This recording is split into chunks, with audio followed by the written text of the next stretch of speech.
নমস্কার। আজ নিয়ে এসেছি একটা নতুন ইউটিউব চ্যানেল, সমস্যাটা বলতে। এই চ্যানেল খোলার মেইন উদ্দেশ্য আমার বক্তব্য আপনার কাছে পৌঁছানো নয়, বরং আপনার বক্তব্যগুলো আমি শুনব। যদি আমার পক্ষে সম্ভব হয় আমি সমাধান দেওয়ার চেষ্টা করব। বাট আশা করব বাকি যে দর্শক বন্ধুরা আমাদের এই বক্তব্য বা এই কনভারসেশন শুনবে তাদের কাছ থেকে সমাধান খুঁজে বার করা। বক্তব্য আপনাদের যে কোনো ব্যাপার নিয়েই হতে পারে। যতটা যতটা কথা আপনি পাবলিকালি বলতে পারবেন, যে পাবলিক সমস্যাগুলো আপনার আছে মূলত সেই সমস্যা নিয়ে আমরা কথা বলব, যেটা আপনি চাইবেন। এবং আপনি চাইবেন আমি আপনার সমস্যার কিছুটা সমাধান করার চেষ্টা করব।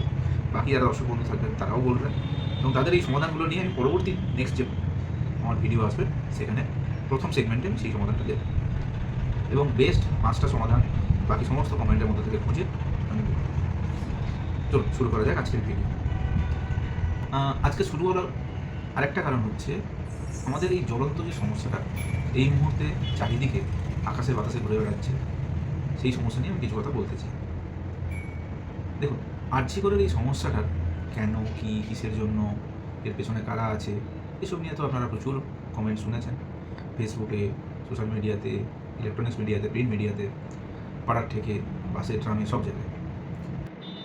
তো আমি এই সমস্যাটার গভীরে আরেকটা সমস্যার কথা বলতে চাই। সেটা হচ্ছে এই ঘটনাটা পেছনে কার কার হাত থাকতে পারে। যারা প্রত্যক্ষভাবে দোষী, যারা এই দুষ্কর্ম ঘটিয়েছে তারা তো দোষী, কিন্তু তার থেকেও বড় দোষী হচ্ছে যারা এটাকে আড়াল করার চেষ্টা করছে। কারণ ওরা চায় না যারা প্রকৃত দোষী ওরা ধরা পড়ুক, এবং ধরা না পড়লে ওই প্রকৃত দোষীরা এই ধরনের ঘটনা কিন্তু আবারও ঘটাতে পারে। এবার এই সমস্যাটা আরেকটু গভীরে থাকে। এই আড়াল করার চেষ্টা কারা করছে বা কারা চায় না এই প্রকৃত দোষীগুলো ধরা পড়ুক? এরা কি কোনো ইন্ডিভিজুয়াল পার্সন, ইন্ডিভিজুয়াল মানুষ, অমুক তমুক তমুক? না, এদেরকে এরা হচ্ছে ইন্ডিভিজুয়াল পোস্ট, এবং এদেরকে ওই পোস্টে কে বসিয়েছে? আমি, আপনি, আমাদের মতো সাধারণ মানুষ। আমাদের ভারতীয় সংবিধান আমাদের সবাইকেই একটা অদ্ভুত ক্ষমতা দিয়েছে, যে ক্ষমতা সম্পর্কে আমরা সত্যিই জানি না, বা যে জানলেও মানতে চাই না। আপনি হয়তো দেখে থাকবেন একটা হাতি, তাকে ছোটোবেলা থেকে পায়ে শিকল পরিয়ে রাখা হয়। হাতি যখন বড় হয়ে যায়, তার যখন ক্ষমতা হয় শিকলটা ছেঁড়ার, তখনও ওই শিকলটা পরে সে ভাবে সে সেখানে বন্দী। সে অনায়াসে শিকলটা ছিঁড়তে পারে, কিন্তু তাও সে কিন্তু সেটা করে না। ঠিক তেমনিভাবে আমাদেরও অবস্থা সেই হাতিটার মতো। কারণ আমাদের ভোট আসে, ভোট যায়, আমরা ভাবি ভোট দিয়ে কী হবে, বরং ভোটের দিন একটা ছুটির দিন, আমরা সেদিন ঘুরতে যাই, ভালো মন্দ রান্নাবান্না করে খাই। আর গ্রামের দিকের লোকেরা তারা তো পার্টির বিভিন্ন অনুদান পায়, সেদিন পার্টির থেকে অনেক রকম খাওয়ানো দাওয়ানোর ব্যবস্থা করা হয়, অনেক কিছুই হয়। কিন্তু আপনারা একবার ভাবেন না, আপনাদের দেওয়া ভোটের উপরে বেস করে যারা ওই পদে বসেছে ওরাই কিন্তু আজকে দোষীদের আড়াল করছে। তাই যখন ভোট দেবেন একটু ভেবেচিন্তে ভোট দিন। আপনার ভোটটা ফেলনা নয়। প্রথম কথা, ভোট অবশ্যই দেবেন। ভোটের দিন ভোট দিয়ে কী হবে, যে আসার তো সেই আসবে, এইভাবে ভোট দেওয়াটা বন্ধ করবেন না। অবশ্যই ভোট দেবেন। এখন কিন্তু কোনো ভোট নেই, তাও আমি কথাগুলো বলছি। ভাবুন, আপনি যখন ভোট দেবেন তখন দেখুন যে আপনার এলাকাতে কে ভালো। আপনার সমস্যা কিন্তু কোনো প্রধানমন্ত্রী এসে ঠিক করতে পারবে না। আপনার পাড়ার সমস্যা, আপনার বাড়ির সমস্যা, আপনার সমস্যা কিন্তু কোনো মুখ্যমন্ত্রীও এসে ঠিক করতে পারবে না। তাই প্রধানমন্ত্রীকে দেখা বন্ধ করুন, মুখ্যমন্ত্রীকে দেখা বন্ধ করুন। আপনি দেখুন আপনার জায়গাতে কে ভালো মানুষ, কে আপনার সমস্যাটা সমাধান করতে পারবে। ভোট দিতে গিয়ে হতে পারে আপনি মার্কড হয়ে গেলেন। তাই জন্য আমি বলবো আপনি সব মিছিলে হাঁটুন, বা যারা মিছিলে হাঁটেন না তাদের কথা বাদ দিন।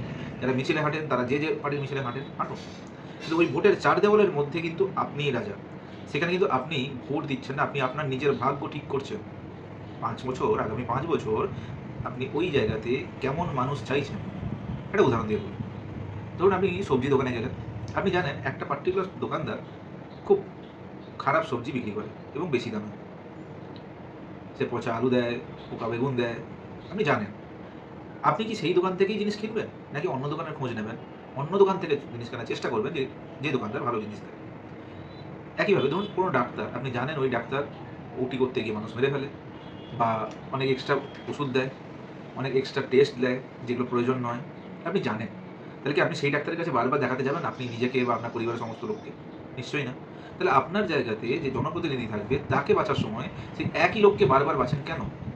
আপনি যদি জানেন, আপনি সবথেকে ভালো জানবেন যে ওই লোকটা কতটা ভালো লোক, কতটা খারাপ লোক। যদি দেখেন যে ওই ইলেকশনে সমস্ত লোকই খারাপ, সমস্ত পার্টির লোকই খারাপ, তাহলে আপনি নোটায় ভোট, নোটাকে জিতিয়ে দিন, দেখুন না নোটাকে জেতালে কী হয়। আমি যতদূর জানি কোনো জায়গায় যদি নোটা জিতে যায় তাহলে সেই জায়গায় আবার ইলেকশন হবে। এবারে ভাবুন আপনি কোনো পার্টির বড় নেতা হিসেবে যে আপনার ক্যান্ডিডেটকে লোকে রিজেক্ট করেছে কারণ ওই ক্যান্ডিডেট ভালো নয় বলে নোটাতে দিয়ে দিয়েছে, তাহলে পরবর্তীকালে আপনি যে ক্যান্ডিডেট দেবেন সেই ক্যান্ডিডেটকে আবার দেবেন নাকি ভালো ক্যান্ডিডেট দেওয়ার চেষ্টা করবেন? ঠিক তেমনিভাবে বাকি সমস্ত পার্টি ভালো ক্যান্ডিডেট দেবে, তখন কিন্তু আপনার কাছে সুযোগ আসবে একটা ভালো লোককে বেছে নেওয়ার। হতে পারে তার জন্য অনেক রকম কথা শুনতে হতে পারে, ওরা অনেক কথা বলবে কিন্তু কিছু করতে পারবে না। এবার একটা ভাবো, অনেকে বলেন যে আমি কি করব, আমার এলাকায় যিনি জনপ্রতিনিধি আছেন তিনি তো বাহুবলী, তার অনেক ক্ষমতা, আমাকে মেরে দেবে, আমার পরিবারকে ক্ষতি করতে পারে। শুনে রাখুন, আপনি যদি একজন ভুল লোককে বেছে নেন তাহলে এমনিই আপনার ক্ষতি করবে। আপনার বাড়ির সামনে রাস্তাটা হবে না, আপনার বাড়ির সামনে আলোটা জ্বলবে না। এবং কোনোদিন ধরুন আপনার বাড়িতে একটা কাজ করবেন, ওই দাদারা এসে বলবে টাকা দিন, ওই দাদারা বলবে আমার লোককে দিয়ে কাজ করান, আপনি জানেন ওই লোককে দিয়ে কাজ করলে আপনার ক্ষতি হতে পারে, তারপরেও আপনাকে বাধ্য করা হবে। কেন? কারণ আপনি ভোটটা দিয়েছেন। আপনি কারোর দিকে আঙুল তুলতে পারেন না। ওই লোকটার যদি ক্ষমতা থাকে সেই ক্ষমতাটা আপনি দিয়েছেন ওকে, ও জন্মে ক্ষমতা পায়নি। তাই ক্ষমতা যদি কারোর থাকে তাহলেই সে ক্ষতি করবে। আপনি আগে ওকে ক্ষমতা থেকে বার করে দেখুন ও কত ক্ষতি করবে। এবং পরবর্তীকালে যে লোকটা ভালো লোকটাকে ক্ষমতায় এনেছেন তিনি যদি ওকে কন্ট্রোল করতে না পারেন তাহলে তাকেও বদলান। আপনি পরবর্তীকালে ভালো লোকটা এনেছেন ওকে কন্ট্রোল করার জন্য, যদি না পারে তাকে পাল্টে দিন, আবার নতুন ভালো লোক, ভালো মুখ খুঁজুন। আমি কোনো পার্টির কথা বলছি না, যে কোনো পার্টির হোক না কেন। আপনি দেখুন আপনার এলাকায় লোকটা কে ভালো আর কে খারাপ। এটা যদি না করেন তাহলে ওই লোকটারই লোক গুন্ডাপার্টি, ওই লোকটারই দলের লোক এসে আপনার উপরেই হুজ্জুতি করবে। যখন আপনি একা, তখন কিন্তু সমষ্টি নয়, ভোট সবাই মিলে দিচ্ছেন, বাট যখন প্রবলেম ফেস করবেন আপনি একা ফেস করবেন। আপনার বাড়ির মেয়েই কিন্তু এরকম আর্জি করার মতো ঘটনা করতে পারে, তার কারণ এদেরকেই আপনি পদে বসিয়েছেন। এবং যখন একটা খারাপ লোককে পদে বসাবেন সে আশেপাশে সবাই সমস্ত খারাপ লোককেই সে টেনে আনবে এবং তারাই এই ধরনের জিনিসগুলো ঘটাবে। তাই যতই মিটিং মিছিল করুন, যদি এই ঘটনার কেসটা আদৌ সমস্যার সমাধান হবে কিনা বা সিবিআই কিছু পাবে কিনা সে তো সে ব্যাপারে যথেষ্ট সন্দেহ আছে, সিবিআই করা কিছু সম্ভব কিনা। বাট যদি করেও ফেলে কালকে যে আবার হবে না তার কি মানে? কারণ আসল অপরাধী এবং অপরাধীদের যারা আড়াল করছে তারা অপরাধীদের থেকে বড় অপরাধী।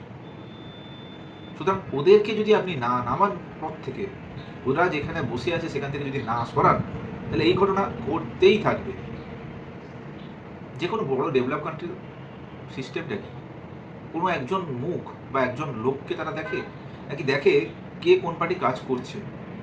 আপনি ইউএসএ চলে যান, আপনি ব্রিটেন চলে যান, আপনি যে কোনো জায়গায় চলে যান, ছেড়ে দিন বাইরের দেশের কথা, আমাদের দেশেও কেরালায় দেখুন ওরা কিছুদিন অন্তর অন্তর বদলে দেয়।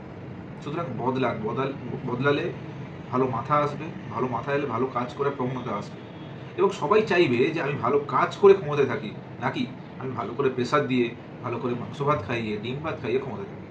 আপনি যদি একবার ডিম ভাত খেয়ে ভোটটা দেন, পরবর্তীকালে 5 বছর আপনার টাকা থেকে তারা নিজেরা ডিম ভাত বা মাংস ভাত খাবে এবং আপনার যদি কোনো সমস্যা হয় আপনাকে কিন্তু কেউ ছেড়ে কথা বলবে না।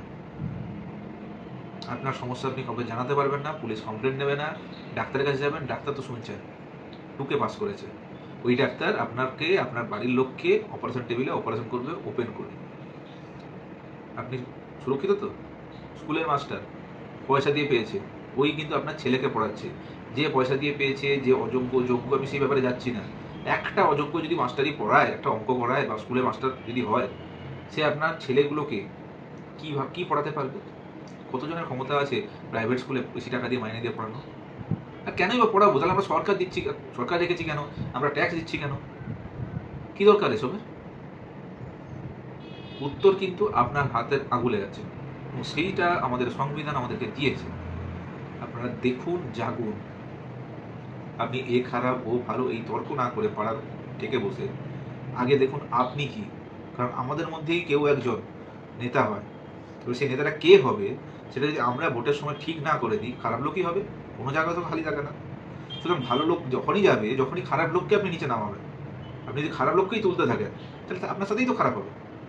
আপনি ভাবছেন যে ওকে ভোট দিয়ে আমি বেঁচে যাবো, না, বাঁচবেন না।